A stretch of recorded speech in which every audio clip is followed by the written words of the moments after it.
Bonjour chers frères et sœurs, je suis Brice Diéké, votre frère en Christ. Il y a peu, j'ai organisé un programme de jeûne et de prière avec mon épouse pour la mission, pour la propagation de l'évangile. Et pendant ce temps de prière, Dieu m'a confié un certain nombre de messages pour l'Église. Quand je dis l'Église, je parle de tout le corps de Christ, je parle de l'épouse de Jésus-Christ. Je ne suis pas prophète, je ne sais pas pourquoi c'est à moi que ces messages sont arrivés, mais je pense que je ressemble à l'âne du prophète Balaam, qui a été obligé de parler parce que la situation était critique. En effet, la situation était critique avec Balaam parce que Dieu se trouvait en face d'un prophète qui désobéissait. Le prophète, c'est celui-là qui est censé prendre le message de Dieu et l'envoyer à son peuple. Et il se trouve que ce prophète lui-même désobéit au message. Que peut faire Dieu devant une situation où son prophète désobéit à son message, si ce n'est de faire parler l'âne? Que peut faire Dieu en face d'une situation où l'Église, qui est censée être appui et colonne de la vérité, enseigne le mensonge? Que peut faire Dieu, le juste Dieu, dans une situation où tous les fondements sont renversés? Avant de continuer, je voudrais demander pardon. Pardonnez à moi l'âne, qui aura à dire des choses difficiles à accepter, difficiles à prendre. Mais l'essentiel, c'est le message de Jésus-Christ, le message que le Saint-Esprit a pour vous, a pour votre communauté, a pour votre famille, à travers ce que je vais dire. Merci. Le message qui m'a été confié est en 7 points. Le premier point est intitulé ainsi: l'Église a rejeté le Saint-Esprit. Le deuxième point, c'est: certains versets de la Bible n'ont plus de signification pour l'Église. Le troisième point, c'est les saletés de l'Église. Le quatrième point, c'est la sanctification. Le cinquième point, c'est Dieu nous veut comme des partenaires. Et le sixième point, c'est l'Église et le réveil. Enfin, le septième point, c'est l'Afrique. L'enjeu de l'Afrique aujourd'hui, est-ce le développement? Le Seigneur a quelques informations à nous donner sur cette question. Je me tiens devant vous pour le cinquième point du message que Dieu m'a confié pour l'Église, pour toi, pour moi aussi.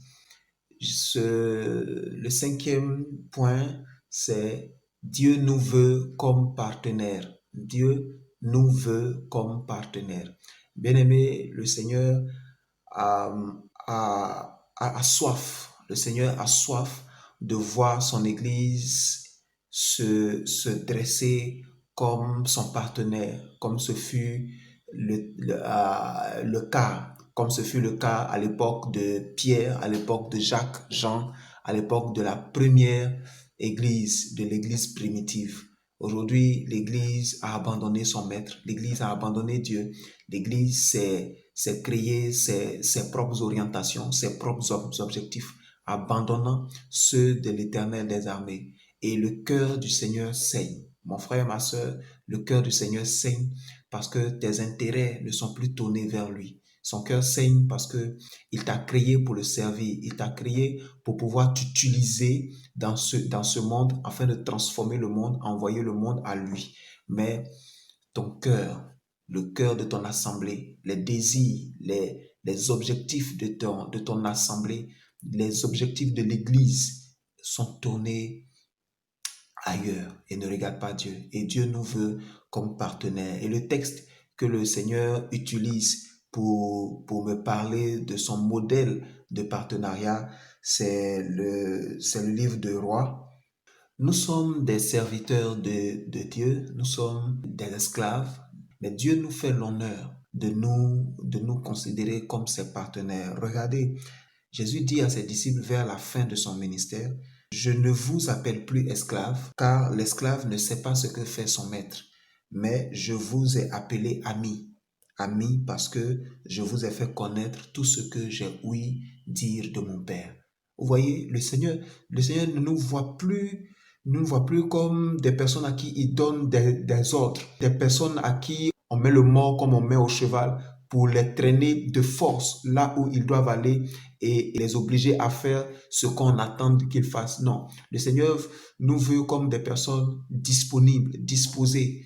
Dans 1 Roi 18, Dieu dit très clairement à Élie au verset 1, va, montre-toi à Akab et je donnerai de la pluie sur la face de la terre. En lisant cela, on a l'impression que dès qu'Akab verra Élie, la pluie tombera. Mais ce n'est pas ce qui arrive. Puis, Élie dit plus tard à Akab au verset 41, monte et mange, car il y a un bruit d'une abondance de pluie. Et Élie va se mettre en prière. Une fois, il retourne se mettre en prière une deuxième fois, puis une troisième fois, jusqu'à 7 fois, avant qu'un tout petit nuage, comme la main d'un homme, se forme. Voici un mystère dans cette histoire. On voit bien qu'il y a eu prophétie. L'Éternel a parlé clairement à Élie. Ensuite, il y a eu la parole de foi. Élie a dit au roi, va, monte et mange, car la pluie est sur le point de tomber. Mais c'est comme si c'est la prière là, la prière d'Élie, ou plus précisément, la force, l'insistance de la prière qui a fabriqué la pluie. Un chrétien normal dans cette situation-là va dire, mais pourquoi les choses se passent comme ça? La prophétie était suffisante. Le Seigneur a prophétisé. Normalement, bien aimé, dans notre vie de chrétien, lorsqu'on entend une prophétie, ou bien lorsque le Seigneur nous communique une prophétie, un message pour quelqu'un d'autre, pour nous, le problème est réglé. La situation doit forcément arriver à un aboutissement selon ce que la prophétie a dit. Mais il n'est pas question encore d'aller prier, d'aller intercéder jusqu'à 1, 2, 3, 4, 5, 6, 7 fois avant que quelque chose ne se passe. Alors, quel est ce mystère? Quel est ce mystère? Bien-aimé, pour répondre à ces interrogations, on peut prêcher sur l'importance de la prière. C'est vrai, dans la vie du chrétien. Mais dans ce passage, il y a plus que l'importance de la prière. On pourrait même parler de ces trois choses qui doivent toujours aller ensemble dans la vie d'un homme de Dieu. La prophétie authentique, la foi agissante, la prière insistante et importune. Ça aussi, c'est vrai. Mais il y a encore plus que cela dans cette histoire. Ici, on voit le prophète qui est un vrai partenaire de Dieu.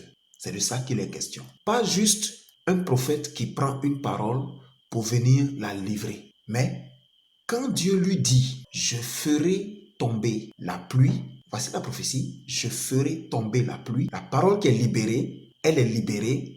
Et le prophète, l'ayant entendu, sait ce qu'il a à faire. Il comprend quelque chose de très précis et qui concerne sa relation avec Dieu. Il sait que quand Dieu a déclaré, lui, il doit prier. Voici le secret. Bien-aimé, pour cet homme qui est un partenaire de Dieu dans son œuvre, quand Dieu dit je, il est dans le jeu de Dieu. Quand Dieu dit je, ça concerne Dieu et ça concerne aussi son partenaire. C'est comme un tout, c'est comme une entreprise. Quand un consortium décide de faire quelque chose, ce n'est pas un seul groupe, ce n'est pas un seul élément, mais c'est tout le consortium. Quand une décision est prise, la décision engage tous ceux qui sont parties prenantes dans le consortium. Voici un peu ce qui s'est passé. Dieu dit, je ferai tomber la pluie. Mais dans le je ferai tomber la pluie, le chrétien normal, le serviteur de Dieu normal a compris que Dieu dit qu'il va faire tomber la pluie. Mais Élie a compris autre chose. Élie a compris, Dieu va travailler avec moi pour faire tomber la pluie. Donc, du coup, Élie se lève et il s'en va prier. Parce que lui et Dieu font un, étant partenaires de Dieu. Regardez, Jésus dit, je ne fais que ce que je vois faire par le Père. Dans Jean 5, verset 19. Et ailleurs, il dit, je suis dans le Père et vous en moi. Dans Jean 14, verset 20. Alors, quand Dieu dit, je répandrai de mon esprit sur toute chair, qu'est-ce que ça veut dire?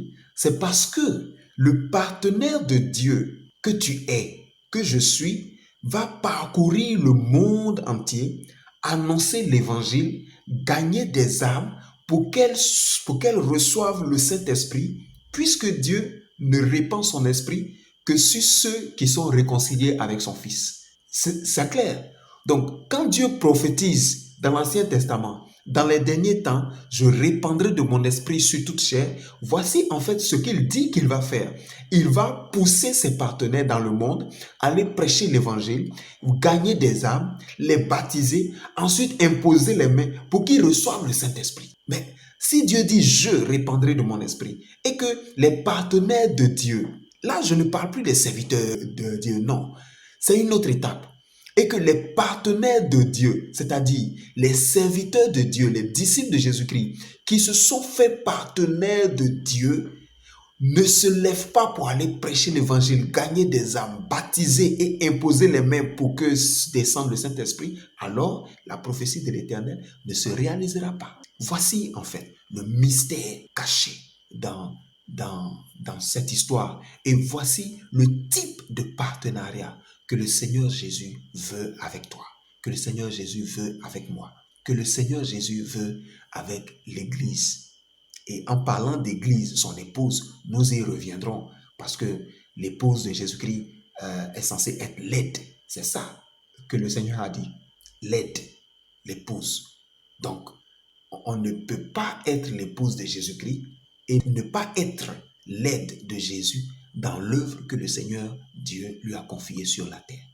Mais nous y reviendrons. Quand Dieu dit « je répandrai de mon esprit sur toute chair », c'est parce que le partenaire de Dieu va aussi jeûner, prier pour que les âmes se convertissent. Le partenaire de Dieu va donner de son argent, va donner de sa vie, donner de ses biens pour que des âmes soient gagnées au Seigneur. Regardez un autre exemple de partenariat. Jésus dit, la moisson est grande, mais il y a peu d'ouvriers. Priez le maître de la moisson qu'il envoie des ouvriers dans la moisson. Bien-aimé, lui-même Jésus est le maître de la moisson. Lui-même Jésus a constaté que la moisson est grande et il y a peu d'ouvriers. Mais il te dit, il me dit et il dit à l'église, priez le maître de la moisson afin qu'il pousse les ouvriers dans sa moisson. À qui appartient la moisson? La moisson appartient au maître. Qui est le maître de la moisson? C'est Jésus. Qui a constaté que il y a peu d'ouvriers dans la moisson? C'est Jésus. Mais il dit, priez le maître de la moisson, c'est-à-dire lui, Jésus, priez-moi pour que je pousse des ouvriers dans la moisson. En d'autres termes, il dit, implorez-moi, jeûnez et criez à moi. Criez à moi pour que je pousse des ouvriers dans la moisson. Si vous ne criez pas à moi, si vous ne m'implorez pas, je ne pousserai pas des ouvriers dans la moisson et les âmes ne seront pas gagnées. Voici en fait ce que Jésus dit. Mais face à cette parole, quelle est ta réaction? Tu as une réaction de serviteur ou tu as une réaction de partenaire? Remarque que le serviteur, il ne travaille bien que lorsqu'il sent le regard de son maître sur lui, que lorsqu'il a le fouet dressé au-dessus de sa tête. Mais ici, Dieu ne s'est pas adressé à des serviteurs. Dieu ne s'est pas adressé à des esclaves. Dieu s'est adressé à ses partenaires. Il s'est adressé à ses partenaires, c'est-à-dire des personnes qui se considèrent dans le jeu, qui se considèrent comme partie prenante du jeu de Jésus-Christ, qui sont en Jésus et Jésus est en eux. C'est à eux là que Jésus s'est adressé.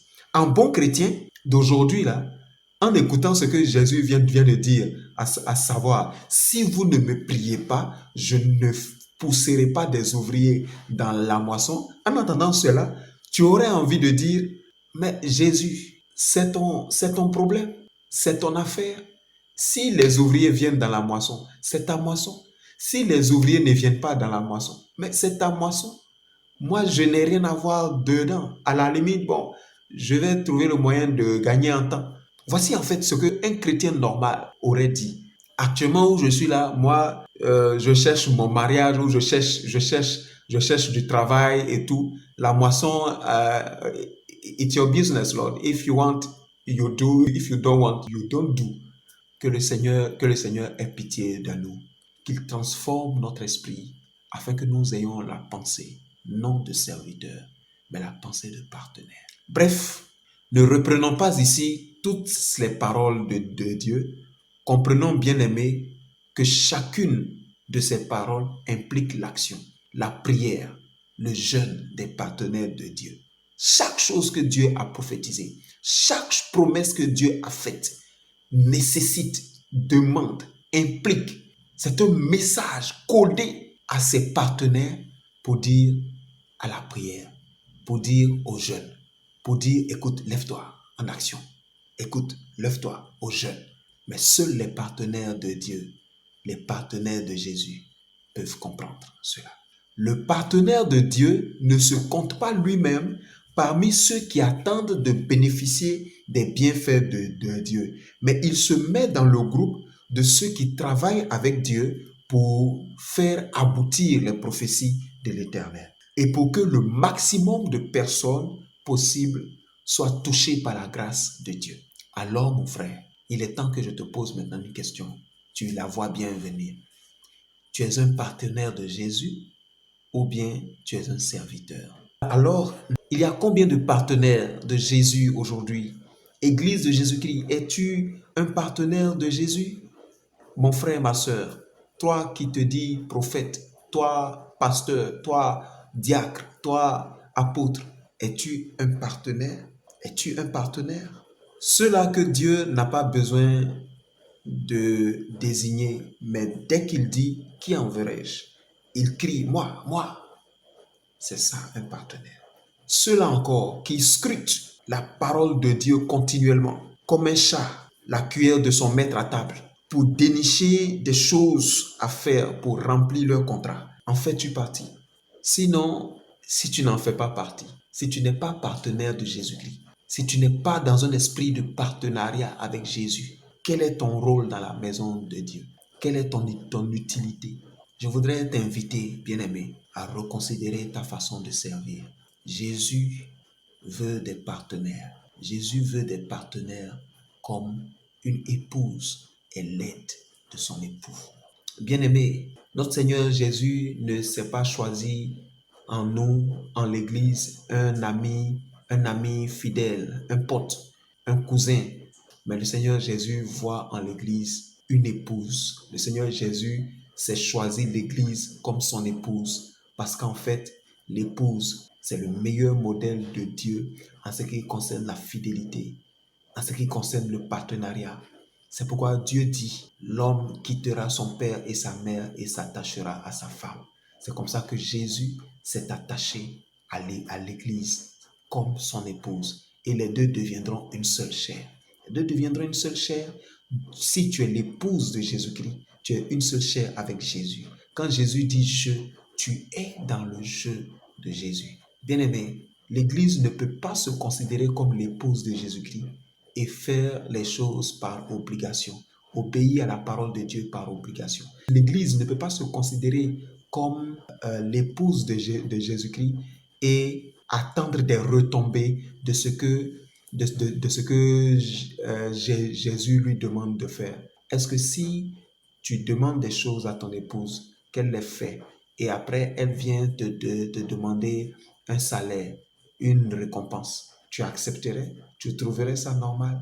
Première question que je te pose. Deuxième question que je te pose. Tu t'imagines une épouse qui, dès qu'elle te voit, elle s'imagine tes besoins. Elle sait ce dont tu as besoin. Juste dans un regard. Juste dans un regard, elle sait ce que tu veux. Elle sait ce que tu attends. Et elle le comble. Ne serait-ce pas la meilleure épouse? Ne serait-ce pas la meilleure femme pour toi? Une femme à qui tu n'as pas besoin de dire, écoute, fais-moi manger, écoute, je veux manger ceci. Elle sait ce que tu aimes, elle sait comment tu les aimes et elle le fait volontiers. Ne la considérerais-tu pas comme la meilleure épouse? Alors, ne veux-tu pas être toi le meilleur partenaire de Jésus? Ne veux-tu pas être toi la meilleure épouse de Jésus-Christ? Bien-aimé, n'attends plus. N'attends plus que le Seigneur se mette en colère. Tu entends dans ton cœur ce que le Seigneur te dit, ce que le Seigneur te chuchote. Mais ton être hésite à le mettre en pratique parce que tu n'es pas encore entré dans l'esprit de partenariat. Tu vois l'église qui s'effondre, mais cela ne t'inquiète pas. Tu vois tes frères et sœurs qui tombent malades, qui sont proches de la mort, cela t'inquiète. Cela t'inquiète au fond de toi.